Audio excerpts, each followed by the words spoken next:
ഒരു easy dinner rap നോക്കിയാലോ?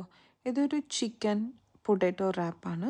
ഈസിയാണ് ഉണ്ടാക്കാനായിട്ട്. പാനിലേക്ക് ഒലിവ് ഓയിൽ ഒഴിക്കുക. ചൂടായതിന് ശേഷം കട്ട് ചെയ്ത് വെച്ചിരിക്കുന്ന ഉരുളക്കിഴങ്ങ് ചെറുതായിട്ടാണ് ചോപ്പ് ചെയ്യേണ്ടത്, ഇടുക. അതിന് ശേഷം അതിലേക്ക് ഒരിക്കാനോ പിന്നെ ഒനിയൻ ഗ്രാന്യൂൾസ്, ഗാർലിക് ഗ്രാന്യൂൾസ്, പിന്നെ ഉപ്പ്, ചെറിയ മസാലകളൊക്കെ വേണമെങ്കിൽ ആഡ് ചെയ്യാം. ഞാൻ മസാലയായിട്ടൊന്നും ഇട്ടിട്ടില്ല.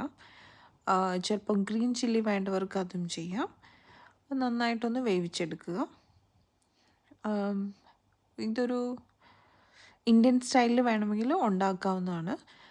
പൊട്ടറ്റോ നന്നായിട്ടൊന്ന് വെന്ത് കഴിയുമ്പോഴേക്കും വേവിച്ച് വെച്ചിരിക്കുന്ന ചിക്കൻ ആഡ് ചെയ്ത് കൊടുക്കുക. അതൊന്ന് മിക്സ് ചെയ്യുക. അതിലേക്ക് കുറച്ച് ഞാൻ മിൽക്ക് ആഡ് ചെയ്യുന്നുണ്ട്. ഏത് മിൽക്കാണെന്ന് വെച്ചിട്ടുണ്ടെങ്കിൽ നിങ്ങൾക്ക് ഇഷ്ടമുള്ള പോലെ. അതിനുശേഷം കുറച്ച് ചീസും കൂടെ. ഞാൻ ചീസ് ഒരുപാട് ഇട്ടിട്ടില്ല, കുറച്ച് ഇട്ടിട്ടുള്ളൂ. If you like cheese you can put more. അതിനുശേഷം ഒന്ന് വേവിച്ചെടുക്കുക, ഒന്ന് സ്മാഷ് ചെയ്തെടുക്കുക. ഒരുപാട് സ്മാഷ് ചെയ്യേണ്ട ആവശ്യമില്ല. അപ്പോഴേക്ക് ഇത് നമ്മുടെ ഫില്ലിംഗ് റെഡിയാണ്. ഇനി ഞാൻ എടുത്തിരിക്കുന്നത് ടോട്ടല റാപ്പിലേക്ക് ഏതെങ്കിലും ഇഷ്ടമുള്ള സോസ് ഒഴിക്കുക. അതിനുശേഷം ഈ നമ്മളുടെ ഫില്ലിംഗ് ഇട്ട് ഒരു റാപ്പ് റെഡിയാക്കുക. Dinner ready. ഈസിയാണ്. ഒരു 10 മിനിറ്റിൽ റെഡിയാക്കാവുന്ന ഒരു ഈസി റെസിപ്പി.